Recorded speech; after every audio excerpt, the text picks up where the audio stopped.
लूट सके। देखिए, पवन सिंह ने गीत गाया था बिहार में कि मोदी या नीतीश जी की जोड़ी हिट हुई, तो मोदी जी की तो जोड़ी हिट हो गई, लेकिन नीतीश जी की जोड़ी हिट नहीं हुई, ना पवन सिंह की जोड़ी हिट हुई। पवन सिंह को बड़ा उम्मीद था कि हमको राज्यसभा भेजा जाएगा, लेकिन पवन सिंह कहीं के नहीं रहे, ना मेहरारू के रहे, ना भाजपा के रहे। और नीतीश कुमार जी का भी वही हाल हो गया, ना वो मुख्यमंत्री रहे, ना उनका बेटा मुख्यमंत्री बन पाया। आज वो दिल्ली के राज्यसभा में आके क्या करेंगे? देखिए, सच बात है, आज से साल भर पहले राहुल गांधी जी ने कहा था नीतीश कुमार जी के बारे में कि नीतीश जी आप गलत लोग के साथ जा रहे हैं। अगर उसी समय नीतीश जी अगर इस बात को समझ लिए होते तो आज नीतीश कुमार देश के प्रधानमंत्री के पद पे होते। लेकिन नीतीश कुमार जी को बिहार की जनता को ताक पे रख के बिहार की जनता को जो है ना बर्बाद करने का काम किया है, और नीतीश कुमार जी ने बिहार की जनता को धोखा देने का काम किया है। मैं पूछना चाहता हूं नीतीश कुमार जी से कि आपने जो जनता से वोट लिया था, आपने ये कह के वोट लिया था कि हम मुख्यमंत्री बनेंगे, और जनता ने नीतीश कुमार के मुख्यमंत्री बनने के चेहरे पर वोट किया था। उन्होंने बीजेपी के मुख्यमंत्री के नाम पर वोट नहीं किया था। जो बात है वो सच है, लेकिन जिस तरह से भारतीय जनता पार्टी ने और अमित शाह जी ने और नरेंद्र मोदी जी ने और भारतीय जनता पार्टी के लोगों ने नीतीश कुमार जी को हाईजैक करके और चार दीवार में घेर करके जिस तरह से उनको आज हम देख रहे थे मीडिया में, एक तरफ अमित शाह बैठे हैं, एक तरफ सम्राट चौधरी बैठे हैं, एक तरफ विजय सिन्हा बैठे हैं, और बीच में नीतीश कुमार बैठे हैं। हमको ये नहीं समझ में आ रहा कि जेडीयू का मुख्यमंत्री, जनता दल यूनाइटेड के जो है सीएम के चेहरा, और वहाँ पर बीजेपी क्या कर रही है। अगर उनको राज्यसभा जाना था तो उनके नेता रहते, जो है ना संजय झा रहते, ललन सिंह रहते, विजेंद्र यादव रहते, जो आपके जो है ना श्याम रजक रहते, लेकिन वहाँ जनता दल यूनाइटेड का कोई नेता नजर नहीं आ रहा है सिवाय भाजपा के। यानी भाजपा ने चारों तरफ से घेर रखा है और बीच में नीतीश कुमार बेचारे असहज महसूस कर रहे हैं। उनके चेहरे पर साफ उदासी नजर आ रही है कि उनसे दिल्ली जाने के लिए वो तैयार नहीं है, उनको ज़बरदस्ती दिल्ली भेजा जा रहा है।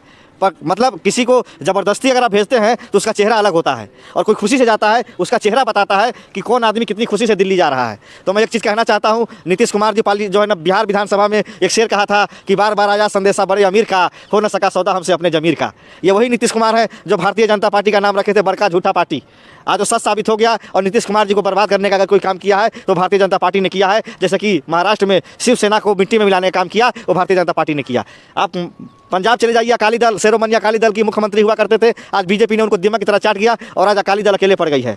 महबूबा मुफ्ती पीडीपी की सरकार का भी जलवा था जम्मू कश्मीर में, महबूबा मुफ्ती मुख्यमंत्री रहा करती थी, आज उनकी पार्टी का क्या हाल है। यानी भारतीय जनता पार्टी एक ऐसा दिमाग है जिस पेड़ में सड़ जाए उस पेड़ को जो है ना सुखा देती है। लोग ये मांग करते हैं माननीय मुख्यमंत्री नीतीश कुमार जी से, आपके द्वारा हम ये आवाज़ अपनी पहुँचा रहे हैं कि हम एक पार्टी के कार्यकर्ता हैं, इंडियन नेशनल पार्टी जो है हमारी, जो है इंडियन यूथ कांग्रेस के हम कार्यकर्ता हैं। हम आपसे गुजारिश कर रहे हैं, निवेदन कर रहे हैं कि हम आपको पीएम का फेस मानते हैं। आप इंडिया गठबंधन में आइए, चंद्रबाबू नायडू जी को लेके आइए, हम आपको प्रधानमंत्री बनाना चाहते हैं। हम आपको सिर्फ राज्यसभा का मेंबर बना के रखना नहीं चाहते हैं।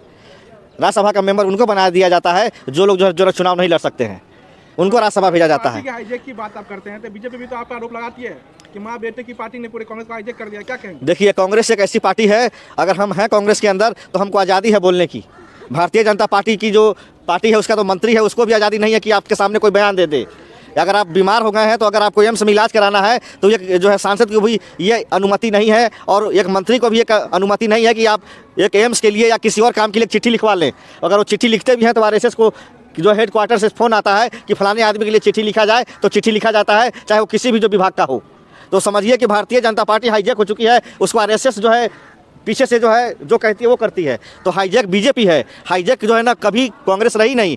कांग्रेस का हर एक नागरिक और हर जो है सिपाही जो होता है वो निष्पक्ष और लोकतंत्र की तरह आज़ाद होता है। हमें किसी पिंजरे में कैद नहीं करके रखा जाता कि तुमको वही बोलना है जो हम चाहते हैं। कांग्रेस की एक आज़ादी है कि आपको अपनी बात रखने की पूरी आज़ादी है, आप कहीं भी रख सकते हैं, लेकिन बीजेपी में ऐसा नहीं है। अब वो मोदी जी के साथ आएंगे दिल्ली तो और बिहार का विकास होगा, ये इसमें समस्या क्या है? देखिए, बिहार में अगर भारतीय जनता पार्टी की सरकार तो आज जो है ना 20 सालों से है, नीतीश जी और बीजेपी साथ में जो बिहार को लूटने का काम किया है। आज बिहार में सबसे ज़्यादा जो भ्रष्टाचार है, सबसे ज़्यादा जो है ना घुसखोरी है, सबसे ज़्यादा अफसरशाही है, सबसे ज़्यादा जो है अगर शोषण होता है। किसी थाने में अगर आपके साथ कोई वारदात हो जाए तो जो है ना दरोगा जी पहले आपसे घूस लेंगे, उसके बाद आवेदन लिया जाता है। बिहार एक ऐसा राज्य है कि राशन कार्ड बनवाने जाएंगे तो पहले घूस लिया जाएगा, फिर राशन कार्ड बनाया जाएगा। हर चीज़ के अंदर रिश्वतखोरी बहुत ज़्यादा है। बिहार जो है इस समय घूसखोरी के दलदल में फंस चुका है, और भारतीय जनता पार्टी जो है इंदिरा आवास जो पहले था वो पीएम आवास हो गया, उसमें अगर आपको 2 लाख या 1.5 लाख मिलता है तो उसमें 20,000 25,000 तो अधिकारी खा जाते हैं। जिस तरह से बिहार में बेईमानी और घुसखोरी और जो रिश्वतखोरी और जो है इस समय जो है क्राइम कैपिटल हो चुका है बिहार। बिहार में क्राइम कम नहीं था सर, सरेआम गोली चल रहा है सर। खेमका जैसे पत्र जो है बिजनेसमैन को घर के दरवाजे पे गोली मार दिया जाता है। बड़े से बड़े जो है नित्यानंद राय जी केंद्रीय गृह राज्य मंत्री हैं, उनके खुद सगे भांजे की गोली से हत्या हो जा रही है। ऐसी और खबरों के लिए बोल मीडिया को फॉलो करें।